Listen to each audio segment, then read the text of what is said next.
j'ai su dire non en disant j'ai pris trop de travail. Il y a toujours quelque chose derrière l'angoisse. Et l'idée, c'est d'en prendre conscience. Donc certains des exercices dans ton livre peuvent s'adapter à... tout à fait. Il y en a d'ailleurs une partie où je parle des peurs, de ces peurs et de ces angoisses. Parce que dès que tu reviens dans le moment présent, l'angoisse n'a pas sa place. Elle est toujours là quelque part. Hein. Mais du coup, on va la faire. D'ailleurs, je parle du switch. C'est quoi le switch? C'est utilisé d'ailleurs par les sportifs. C'est pouvoir changer immédiatement l'impact positif ou négatif d'une pensée. C'est prendre l'habitude de j'ai une angoisse qui vient, hop, je me concentre sur ma respiration, pleine conscience. Mais conscience, vraiment. Alors au début, on n'y arrive pas. Puis progressivement, on y arrive un petit peu. Puis après, encore un petit peu plus, un petit peu plus, un petit peu plus, un petit peu plus. Et l'angoisse sera toujours là s'il y a un vrai fondement. Mais au lieu de présenter 90% dans la tête, elle prendra plus que 10%. On est d'accord que 10%, c'est beaucoup plus gérable que 80% mentalement. Donc effectivement, les exercices dedans permettent de faire ça. Et notamment physiquement. Parce que souvent une angoisse qui naît là, on est d'accord que c'est... On le ressent physiquement. Une angoisse, c'est d'un seul coup, vous avez des palpitations, vous avez l'impression que ça serre ici, et pourtant il n'y a rien de vrai. Rien, vous n'avez pas du gaz qui... Non, il n'y a rien. Ça veut bien dire que là, il se passe quelque chose qui détourne la réalité. Tac. Et on se rend compte d'ailleurs que pour certaines angoisses et certaines peurs, l'idée c'est de repartir sur le fondement. C'est-à-dire, qu'est-ce qui a déclenché cette peur? Ou qu'est-ce qui a déclenché cette angoisse? Et le moment présent, revenir dans le moment présent, même physiquement, permet de gérer ça. Je l'ai dit, hein, le lien entre le corps et l'esprit. Vous avez vraiment une douleur ici d'angoisse. Si vous commencez à faire, vous ne pensez pas au mental, vous faites les exercices pour libérer. Libérer, libérer, libérer. Au bout d'un moment, vous allez être mieux. Vous allez pouvoir travailler la respiration. Vous allez vous ouvrir. Et là, ça va toucher le cerveau. C'est vraiment une connexion, comme on dit les angoisses, c'est une connexion qui ne se fait plus. Ou du moins qui se fait... c'est une erreur, une idée qui prend un mauvais chemin. Un peu comme en forêt. Une idée qui prend un mauvais chemin. Une angoisse peut venir, par exemple, vous avez, on n'aime pas les serpents, hein. Vous avez un serpent ici dans une boîte, la personne qui en a peur dira « Ouh là là, j'en ai peur, ah, elle est dans une boîte, c'est bon ». Le cerveau, l'amygdale notamment, hein, celui qui gère les peurs, il dit « C'est bon, elle est dans une boîte en verre, je crains rien ». Là où ça peut devenir une angoisse, c'est au moment où une personne va voir ce serpent et que la peur est tellement forte que l'amygdale ne fait pas son travail. Et là, du coup, c'est comme si le serpent était par terre. Et ça, actuellement, on ne sait pas encore exactement pourquoi il y a ce switch, pourquoi il y a cette mauvaise connexion au niveau du cerveau. Et donc, l'idée, c'est de revenir dans la réalité. C'est de se dire un peu les trois étapes. Attends, j'ai peur, mais il est dans une boîte, oui. Est-ce qu'elle peut sortir de la boîte? Non. Et en étant concret, en revenant dans cette réalité, là, vous permettez au cerveau de prendre du recul. Si vous le dites une fois, deux fois, trois fois, quatre fois, au bout d'un moment, oui, il ne peut pas sortir. Et là, vous calmez l'angoisse. Donc tous ces exercices sont faits pour ça, effectivement. Et c'est très drôle ce que tu dis, parce que je suis en train d'écrire un nouveau livre pour 2022, une demande qu'on m'a fait, à la suite de la visualisation positive pour les nuls qui est là. On m'a demandé de faire la suite, et qu'on pourrait utiliser, d'ailleurs, l'idée c'est qu'on les utilise sur les chemins de reconnexion, c'est comment gérer ses peurs grâce à la visualisation créative. Donc je suis en plein dedans en fait. Et quand on en parle au psy, ils vous disent ces notions de peur, comment les peurs peuvent être gérées, ou d'un seul coup, hop, le cerveau switch. Donc oui, il faut revenir dans le corps. Et ces exercices sont faits aussi pour ça, parce que des peurs, on en a. Des peurs, on en aura toujours, des angoisses, on en aura toujours. Hein. On est d'accord que il y a un volcan, Jan Midjat, c'est un volcan, on sait qu'il peut pas forcément se réveiller tout le temps, mais on sait qu'il y a diverses petites menaces géopolitiques ou des choses comme ça. On ne sait pas. Mais si on commence à penser à ça, on ne vit plus. Ces exercices permettent de revenir dans ce moment présent. Et donc, ça n'empêche pas le danger, mais ça nous permet de rester, serein. Et si on est serein, ça veut dire que si quelque chose arrive, on est plus à même de réagir correctement. Est-ce que j'ai répondu? Parfaitement. Oui.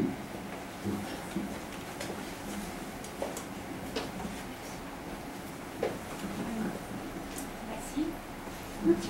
J'ai beaucoup apprécié. Merci d'avoir été là. Bon, permettez-moi. Oui, j'ai beaucoup aimé la partie que vous avez mentionnée sur les arbres. Et spécialement, vous avez mentionné l'arbre et le lien entre la terre et le ciel. Et puis l'autre, c'est penser à l'arbre un ami pour nous, un endroit dans la nature. Et ces deux parties m'ont fait penser aux peintures qui ont été réalisées par les grands peintres qui datent entre 11e, à partir de la fin du 10e jusqu'au début du 12e siècle, les peintures de paysages classiques, qui sont une grande partie de ces chefs-d'œuvre sont actuellement collectionnés dans le Musée national de Paris. Et ça fait déjà 3 ans que vous êtes ici à Taïwan et sûrement vous avez beaucoup fréquenté le musée. Je ne sais pas si quand vous avez écrit cette partie,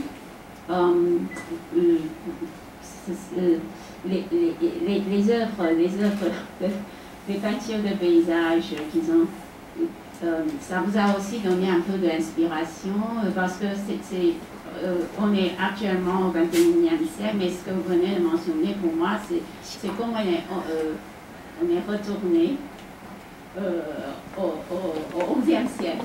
Parce que ces peintres, ils fréquentent la nature, pour eux aussi, chaque arbre a une vie, et c'est tout à fait comme ce que vous venez de parler. Alors c'est ma question. Merci beaucoup. Merci. Mais effectivement, alors, je me suis inspiré des tableaux. Je me suis aussi inspiré, c'est que depuis quelque temps, je prends des cours de peinture chinoise. Et donc travailler, peindre un arbre façon peinture chinoise traditionnelle, c'est pas la même chose que chez nous, la manière, Van Gogh ou autre manière, attention. J'ai l'impression qu'on vit plus l'arbre. Parce que l'idée, c'est qu'il faut donner à la personne qui regarde le tableau beaucoup d'imagination. Alors c'est quasiment le vide qui va nous faire penser à l'eau. Bon, pas l'eau, hein. C'est les rochers qui vont faire que, ah tiens, il y a l'eau autour. Donc c'est-à-dire qu'on utilise la visualisation. Et c'est vrai que ce travail sur la peinture m'a beaucoup aidé. Alors quand j'en avais marre, quand j'avais décidé de ne pas aller manger le bout de chocolat dont je vous parlais, parce que je faisais la pleine conscience, souvent je me mettais et puis je dessinais. Et c'est une sorte effectivement d'exutoire, mais là plus agréable et moins dangereux pour mon poids. Et aussi, j'ai beaucoup travaillé dans la nature même. Dans la nature même. Des fois je partais avec l'ordinateur ou simplement en écrivant et je me posais, je me dis voilà, là cet exercice-là, je le faisais, je voyais ce qui se passait. Il y en avait certains, j'étais persuadé qui marchaient, et en fait, qui ne fonctionnaient pas forcément. Quand j'ai travaillé avec des gens dans la nature, en faisant les chemins de reconnexion, j'en dis, ah, bah celui-là, il fonctionne moins bien que ceux que je ne pensais. Et c'est vrai que les arbres m'ont beaucoup aidé pour ça. Ben, c'est l'émerveillement de la nature, et je sais que c'est l'année dernière, je crois, on a reçu, pardon, vous avez reçu, grâce à Muriel et puis au Pigeonnier, alors je cherche son nom, c'est le directeur du magazine Philosophie, qui a écrit un très beau livre sur la nature, l'émerveillement de la nature. Alexandre Lacroix. Alexandre Lacroix, qui a fait un petit aveu, je ne sais pas si vous l'avez ici, en tout cas il peut être commandé, voilà. C'est vraiment un très beau livre et qui parle de cet émerveillement, mais façon philosophique, c'est un philosophe, cet émerveillement de la nature. Et il est vrai que quand on est dans la nature, c'est ça justement cette biophilie, c'est que personne ne peut rester indifférent. J'ai vu personne rester indifférent à la nature. Même les gens les plus carrés, les plus mentaux, intellectuels, au début ils n'ont pas envie, mais si vous les mettez devant un superbe paysage, au bout d'un moment, il se passe un truc. Le mental tombe. Et des fois, on a tous été fascinés des fois par, je sais pas, le jeu de la lumière à travers les arbres. Enfin, c'est juste magique. On est juste là, on est waouh, waouh. Et c'est ça. Et c'est vrai que beaucoup de peintres se sont inspirés de la nature. Beaucoup de philosophes ont parlé de la nature. Avec toujours, pour moi, l'idée, c'est que ça reste de la philosophie. Encore une fois, ça reste la réflexion. Mais du coup, on ne le met pas dans l'action. On ne le met pas dans le faire. Et au bout d'un moment, je pense que notre corps a besoin de vivre les choses, d'être dans l'expérience de la nature. Et c'est là où on peut aller plus loin avec un tableau. Mais un tableau peut permettre aussi de visualiser un endroit qu'on ne connaît pas. Et on peut partir dans l'imaginaire. Ben, ça nous fait du bien quand même. C'est ça qui est fantastique, quoi. Il y a des fois des tableaux qui sont totalement, alors pas au musée du Palais, mais quand vous allez au Louvre, des tableaux totalement cubiques d'un arbre. Et ben, ça arrive quand même à nous faire imaginer quelque chose. Alors qu'on dirait tout sauf un arbre. Ah, c'est un arbre. Ah, d'accord. Et là, vous êtes là, vous réfléchissez. Et forcément, au bout d'un moment, ça vous donne une idée. Et vous partez quand même dans la forêt. Ce lien est quand même là. L'idée, c'est de le retrouver, ce lien. Mais effectivement, le musée du Palais est fantastique pour ça. En plus, les collections changent régulièrement. Donc ça permet, on se nourrit de ça. Et puis d'ailleurs, la médecine chinoise, est quand même une médecine traditionnelle chinoise, est quand même très implantée dans la nature. Utilise la nature. Le qi, cette énergie vitale, c'est pas que nous. C'est par exemple le tai chi. Et je sais que notamment Sophie, je vais faire attention de ne pas dire de bêtises, mais le qi, c'est vous prenez en fait les mouvements pour quelque part vous englober le qi de la nature. Comme si vous ne faisiez plus qu'un. Donc quelque part vous vous alignez sur cette nature. Ça veut dire qu'il y a une énergie quelque part. Une énergie dans les arbres. Une énergie... D'ailleurs, je dis toujours, et c'est ça qui est fantastique, ça va hors mental. Les gens, des fois, qui me disent, oui, enfin, il ne faut pas non plus partir dans un délire, l'énergie ou autre. Je dis, peu importe. Des fois, j'emmène des gens et puis je dis, arrêtez-vous là. Qu'est-ce que vous ressentez? Vous n'avez vu rien. Pas de problème. Pleine conscience. Qu'est-ce que vous ressentez maintenant? Et des fois, c'est marrant, j'ai les pieds qui me chauffent un peu. Je dis, pourquoi? On ne bouge pas? C'est pas possible. Sauf que, on est d'accord qu'il y a une énergie dans la Terre. Et bien, quand on utilise des fois le mot cosmotellurique, d'un seul coup, on tombe dans un côté un peu ésotérique. Mais cosmotellurique, purement lexicalement parlant, cosmos, c'est juste le ciel, tellurique, terre. On est d'accord qu'il y a une énergie. Quand vous êtes sur un volcan, vous sentez quand même que ça gronde ici régulièrement, on sent que ça gronde quand même. Il faut bien qu'il y ait une énergie pour que ça bouge. Donc, forcément qu'il y a l'énergie partout. Et puis regardez, c'était cette superbe lune, je ne sais pas si vous avez bien dormi le jour de la pleine lune. Moi, du tout. C'est après que j'ai réalisé. Je dis, oui, il y a peut-être un lien entre les deux. Et on sait que les gens, les agriculteurs ici qui travaillent la terre, mais en France aussi, bah, ils savaient ça, hein. Ils ne plantaient pas à certains moments, ils utilisaient l'énergie de la lune pour faire telle plante, telle plante, telle plante, ou là on ne faisait pas. Les cheveux, la même chose, des fois on ne va pas parce que certains ont les cheveux qui poussent plus ou pas. C'est bien que ces énergies travaillent avec nous. Et donc tout ça, forcément, c'est aussi une énergie que les arbres ressentent. Et on est dans le... Tu parlais d'Alishan, il y a des endroits à Alishan, vous êtes d'accord? Je ne sais pas si vous êtes, tout le monde a été une fois à Alishan. Pas forcément sur les endroits les plus connus, mais des fois vous êtes dans des endroits, si jamais d'un seul coup il y a un peu ce fameux petit brouillard incroyable à un certain moment, et vous êtes là, il suffit de tomber sur un temple, sur un temple shinto, vous ne bougez plus. Hein. Vous êtes là, qu'est-ce qui va se passer? C'est comme si on changeait d'atmosphère. Et ça, c'est bien une énergie quelque part. Elle vient bien de quelque part. Et c'est vrai que tout ça, quand les peintres réussissent à le faire passer dans les tableaux, c'est fantastique. Et c'est vrai que, et c'est peut-être ça, ce qui est encore plus fabuleux dans les arbres, c'est que certains arbres sont là depuis 2000 ans. C'est-à-dire que vous avez, notamment à Alishan, amusez-vous à penser à ça. Vous êtes devant un arbre, vous voyez 2500 ans. Donc c'est-à-dire qu'il a connu Bouddha, quoi. Il a connu Jésus. À la rigueur, quand on sait, mais c'est... Alors des fois, mais non, si. Ah oui, c'est vrai. Il était encore là. Imaginez tout ce qu'il a vécu. Et c'est ça qui est intéressant, c'est que l'arbre, il est. Il paraît pas, il est. Et je pense que c'est ça qu'on apprend, que ce soit par rapport à la peinture ou par rapport à la forêt, c'est apprendre à être. Et pas seulement paraître. On est dans un monde de paraître, oui. On a besoin de temps en temps, je ne vais pas venir en t-shirt sale pour faire je m'habille, aussi c'est parce que j'ai eu l'habitude de ça à la télé, mais c'est logique, c'est un respect pour vous, donc il y a le côté paraître. Mais une fois qu'on a passé le paraître, il y a l'être. Et je pense que tout ça, c'est l'idée de partager avec la nature cette notion d'être. Et les arbres, c'est ça, ils sont. Alors que vous le trouviez beau ou laid, alors c'est le dernier de ses soucis. Hein. Ça par contre, il ne l'entend pas. Hein. Moi je ne prends pas la communication, oh il m'a dit qu'il me trouvait beau. Non, limite quand même. C'est plus interne, l'énergie que vous allez sentir. Mais il est.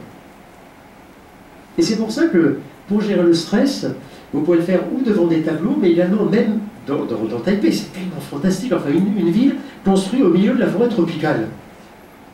Vous avez certains parcs. C'est quand même, j'en pensais à côté de Tien Mu, là où il y a ce superbe, je n'ai plus le nom, une très grande porte, et puis un chemin avec des sages qui emmènent à un très très vieux temple, moitié taoïste, moitié bouddhiste, fantastique, mais c'est quand même de la nature qui est là depuis l'origine de Taïwan. Donc les arbres que vous avez là, c'est des arbres qui étaient là, mais il y a longtemps. Et ça, je trouve qu'on ne réalise pas forcément. Et la prochaine fois que vous allez dans ces parcs, dites-vous, tiens, il a quel âge? Et d'un coup, vous réalisez qu'il il a tout vu. Hein. Il est là. Et je pense que c'est ça l'émerveillement qu'on peut ressentir devant un tableau, mais également devant simplement un arbre. Et c'est peut-être ça qui permet aussi de prendre ce recul sur les choses. Et puis d'être émerveillé, simplement. Ça fait du bien de pouvoir s'émerveiller. Je parlais tout à l'heure, on est dans un monde de plus en plus négatif, pessimiste, mais des fois ça fait du bien.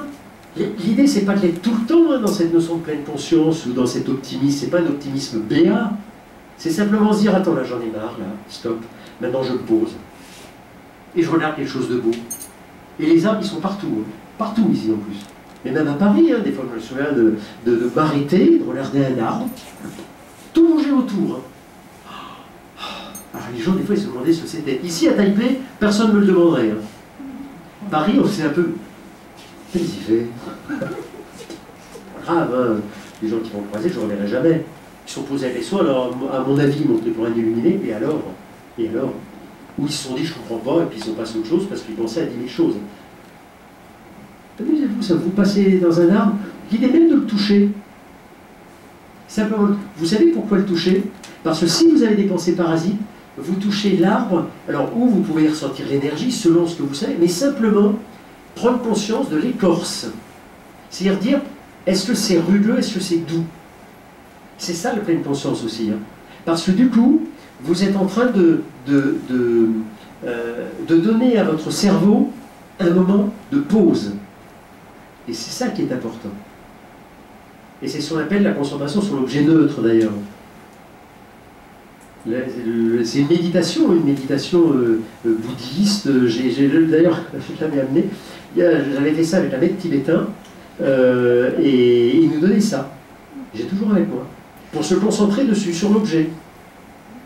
J'ai toujours avec moi depuis 2 ans et demi maintenant. Et bien l'arbre, c'est la même chose. Vous concentrez dessus. Et puis vous regardez simplement mais des fois c'est beau. Hein. Moi, il m'arrive de prendre en gros plan, pas un très bel appareil, mais quand à toi Aurélie, mais de faire des photos incroyables. Mais c'est quoi ça? C'est une écorce d'arbre. C'est beau. Oui. Pour aller dans le sens de tout ce que tu viens de dire ce soir, il y a un film que je recommande à tout le monde de voir, vous l'avez peut-être déjà vu, Princesse Mononoke, le film de Hayao Miyazaki, oui. Qui est sur Netflix d'ailleurs, pour ceux qui veulent revoir. Et il y a beaucoup de points communs avec ce que tu as expliqué, et ce que l'on ressent. Et d'ailleurs, c'est le seul film au monde qui a battu Titanic en 97 au Japon, dans son terre natale, qui est vraiment un chef-d'œuvre. À voir. Parce que ça parle, j'allais dire, directement là. Et tu me disais d'ailleurs que toi, tu es né aussi dans la nature, et que quelque part, ça vient de là, quoi. Et que d'ailleurs, c'était comme de la méditation quand tu te souvenais de choses pour pouvoir dessiner les arbres. Tu étais quasiment en état méditatif. Oui, je suis né à l'hôpital quand même, mais... Enfin, attends, c'est pas de ma faute quand même. Oui, Metz, c'est un peu la campagne quand même, vis-à-vis de Paris. Mais non, bon, c'est vrai, j'ai passé quand même 12 ans dans un petit village de 300 âmes. En fait, c'est la forêt et les collines de la Marne, hein, donc c'est vraiment la petite campagne. Donc beaucoup de temps passé en forêt, oui, effectivement. Je disais tout à l'heure, c'est tellement un moment de travail où on se replonge en fait dans des souvenirs et des sensations surtout, qui permettent finalement de retrouver un petit peu cette ambiance, ces lumières aussi, c'est vraiment important. Tu évoquais la lumière, donc je trouve ça fascinant. Surtout à Lishan, j'y suis allé il n'y a pas longtemps, on s'est promené ensemble. Donc cette brume effectivement qui tombe en plein après-midi, et de se retrouver dans un temple à côté d'un arbre qui a 2000 ans à côté, c'est juste magique, quoi. Donc c'est un peu d'essayer de retraduire tout ça, donc la petite touche taïwanaise, effectivement, mon livre m'a joué aussi. Mais donc c'est Taïwan, c'est la France, c'est le Japon, l'avantage c'est que c'est universel. Universel, c'est univers soi aussi, donc c'est le vivant, on fait partie du vivant. Et c'est ça qui est fantastique, quoi. Et la France? Là, Et la France? j'ai pas compris. Bon, La France. et la France. Bon, sur le pratique, moi, sur pratique de l'énergie, Oui, intérieure ou extérieure. tout à fait. La force, pardon, la force. Voilà. Ou bien, souvent, on a pensé la tête au cerveau qui peut contrôler le corps, l'énergie ou tous les pensées. Exactement. Mais souvent, comme ici, on a parlé souvent, ne pense pas avec la tête, le cerveau, sentir, penser avec le cœur. C'est ça que je dis. Tout à fait, penser avec le cœur, l'émerveillement. Est-ce qu'on pratique le tai chi? Est-ce qu'on est aussi dans les forêts? Bien sûr, je crois oui. Mais comment on a pensé les deux côtés totalement différents? Ben, c'est la conclusion. Est-ce que c'est logique là-bas ou bien ici c'est illogique chez nous? Ça c'est une question, on peut... Mais c'est très intéressant. Beaucoup. Oui, et là je pense qu'on ne va pas me laisser repartir sur ce sujet.